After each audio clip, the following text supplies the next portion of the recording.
how to fix your life before it's too late, with 3 simple steps that took me from a weird looking guy to a disciplined, productive guy who works out daily, eats clean, grinds on his goals, and actually finishes what he starts. Because trust me, wasting years of your life is more painful than doing the work. And if a guy like me can turn his whole life around, you can do that too. Let's start with the most misunderstood thing that contributed to almost 40 to 50% of my progress. Working out. You're probably thinking, how the hell working out can turn my life around? Sounds exaggerated, right? I thought too. I used to scroll past those gym motivation videos like once you start working out, your whole life will change. But one day I finally gave it a shot. I started working out on the terrace with my best friend. So he had some old rusty weights lying around from his uncle. Mismatched plates, half broken rods, basically the most budget gym you can imagine. We had basically no clue what we were doing. We didn't even know the names of half of the exercises. We were basically copying random YouTubers and hoping that we didn't break our spine. But here's the thing, before the first workout, I was the laziest version of myself. Waking up late, eating junk every day, gaming for hours, and avoiding anything that required effort. I wasn't doing anything productive with my life.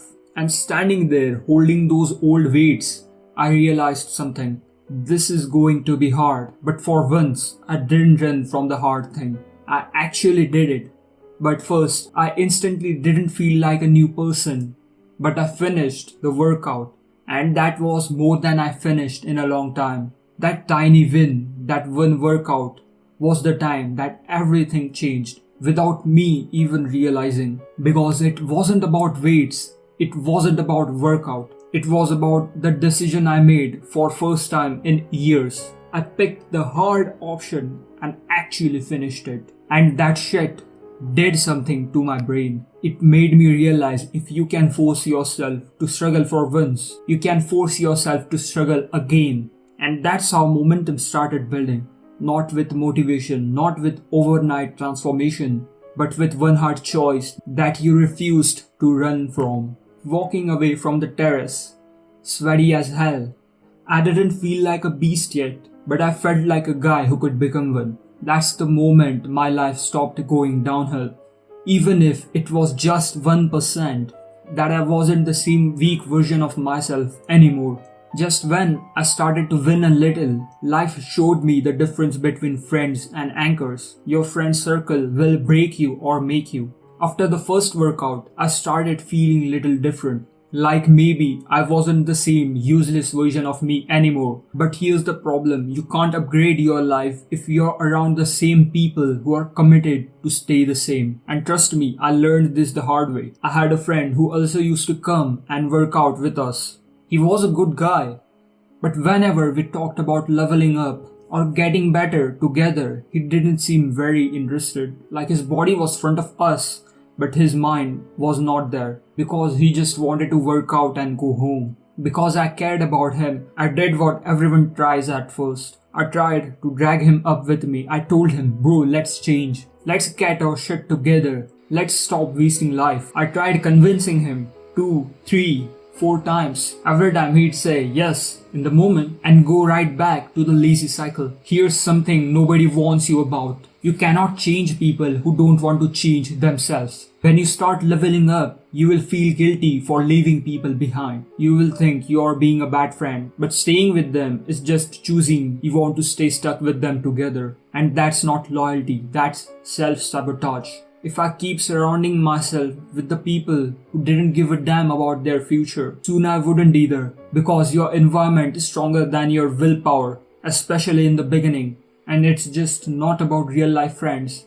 It's about online influences too. The accounts you follow, the videos you watch, the jokes you laugh at, the mindset you see every day. That shit is building your personality without you even noticing it. You think you're just scrolling. No, you're getting programmed. If you watch idiots all day, you will start thinking like an idiot. If you watch people hating their life, you will start hating yours too. But if you watch winners, if you surround yourself with people who actually give a fuck about winning in life, you will start thinking like them. Your mind becomes the average of your influence. So here's the painful truth. Some people aren't meant to stay in your life forever.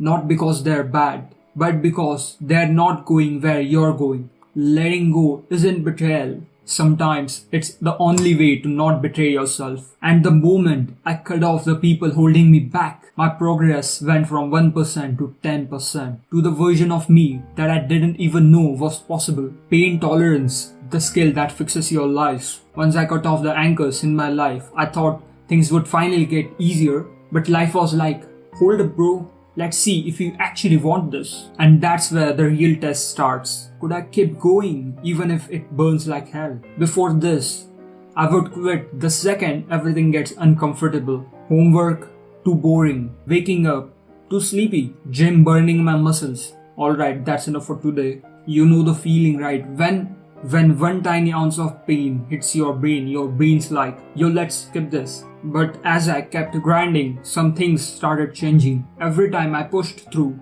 even one more rep, even one more early morning, even one more boring task, my tolerance for pain got higher. My mind wasn't screaming stop anymore. It was like, you survived yesterday, you can do that today too. That's when I realized pain isn't the enemy. Running away from pain is. And yeah, there's actually science behind this. Andrew Huberman explains how voluntary discomfort makes your brain release neuroperipherin, the chemical that raises your stress capability. Meaning, the more tough shit you choose to face, the more tough shit you can handle tomorrow. He feels a little discomfort and immediately taps out.